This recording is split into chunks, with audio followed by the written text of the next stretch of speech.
Hello everybody, my name is Artem, and in today's video I'll give you 10 cool personality words for describing people.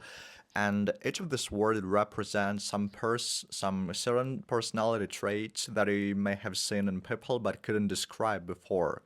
And okay, let's start. These words are very useful and very practical for everyday conversations and life in general. Okay, the first one is a pushover. Okay, a pushover is a person who's easily taken advantage of.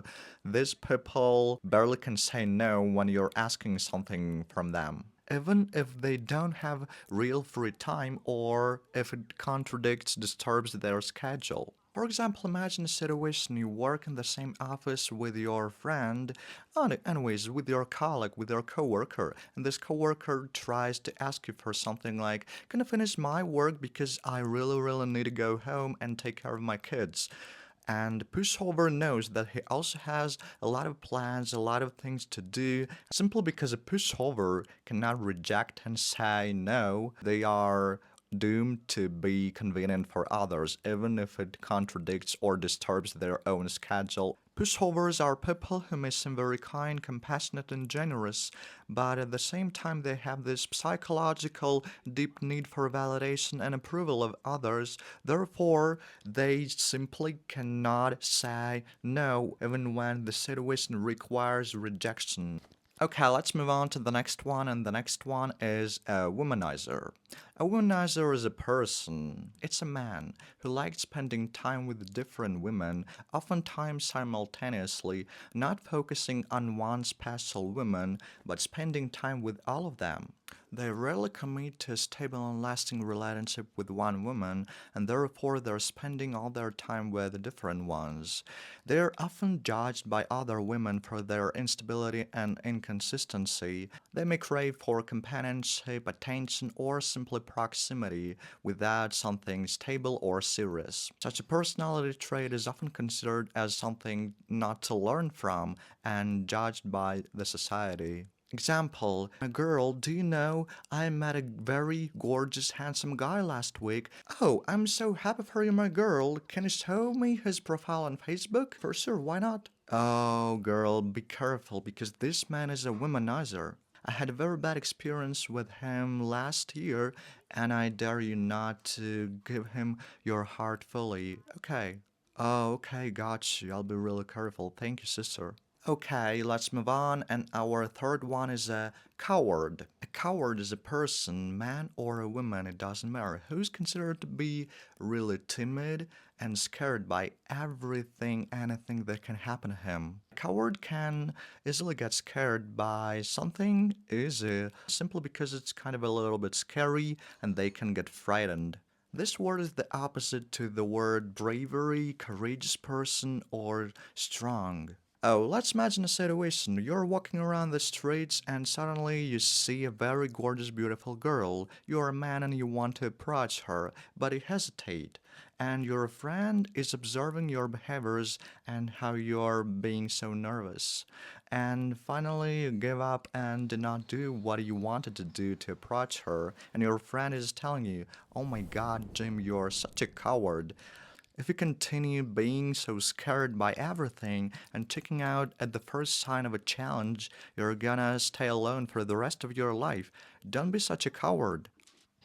Okay, and the fourth one on our list is a drama queen. A drama queen is a person who often exaggerates small problems and make the fuss over them.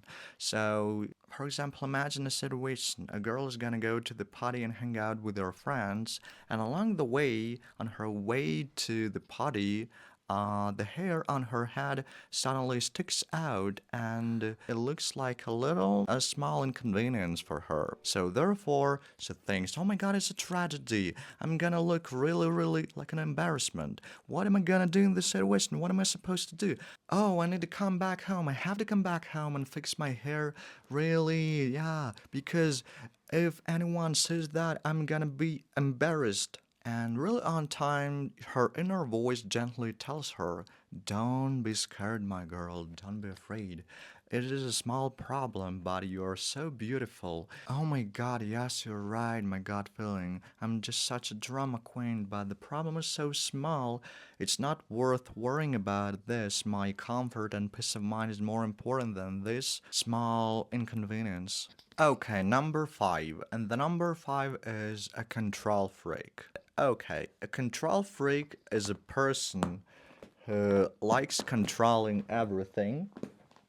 It's a person who controls everything so extremely. They really want everything to be their way, and they're controlling everything out of fear and trying to make sure that everything is going perfectly. For example, you want to travel to another country and to see new, different, great places.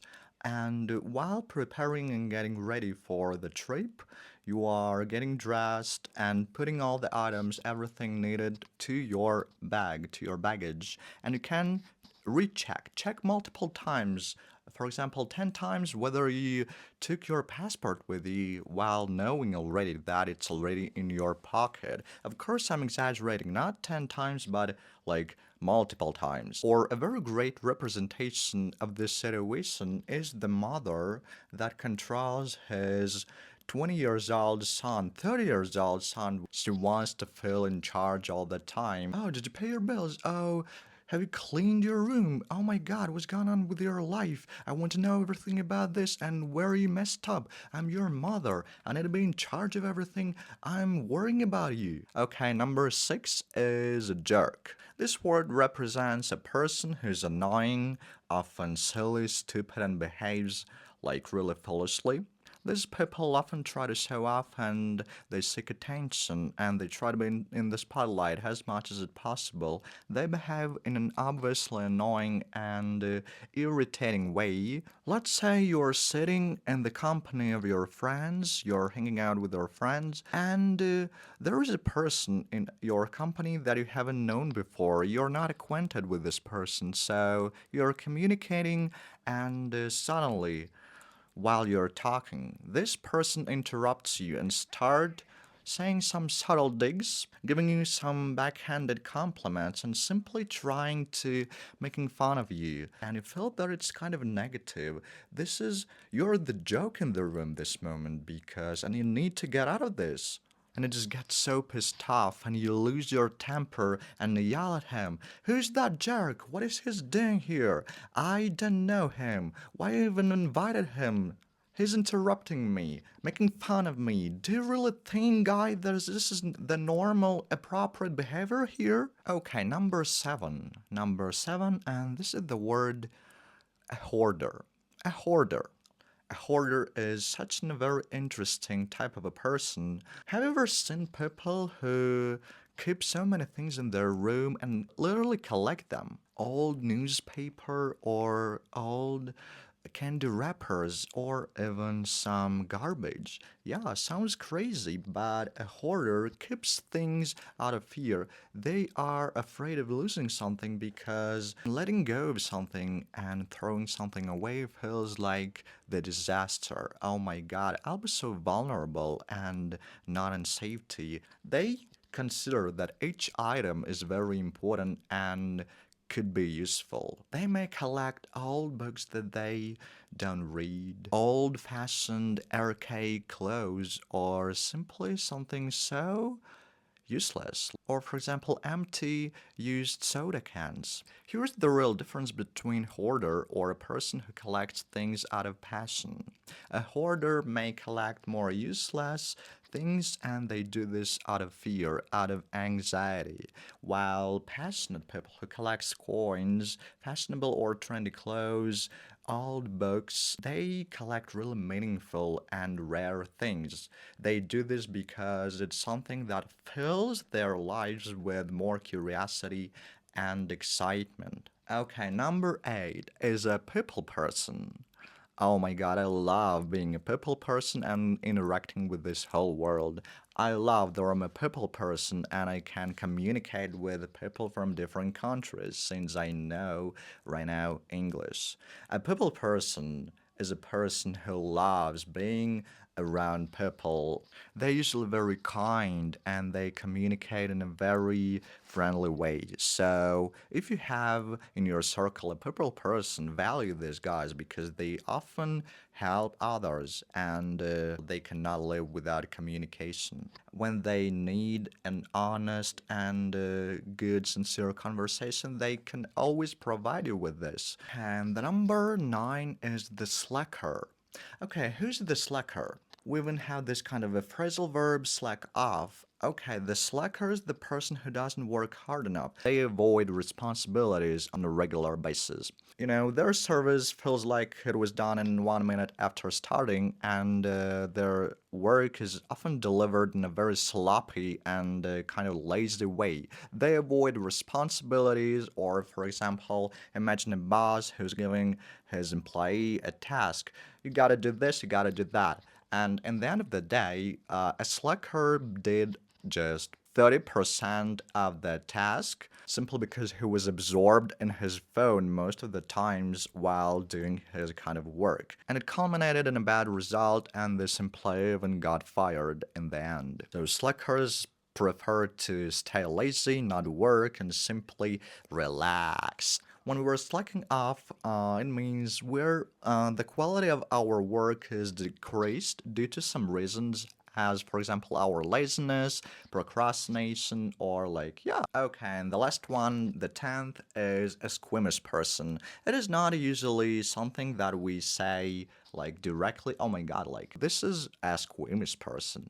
It's mostly about like a certain personality trait that can exist in the person's character. For example, squeamish means oversensitive to some things, for example, like cockroaches or insects. A person is afraid of touching insects, or when a squeamish person sees something gory or something bloody in the horror movie, they feel nauseous and they just want to throw up because they feel, oh my god, I cannot withstand this kind of tension in the movie. For example, I was really a squeamish person in terms of insects when I was a child and a teenager.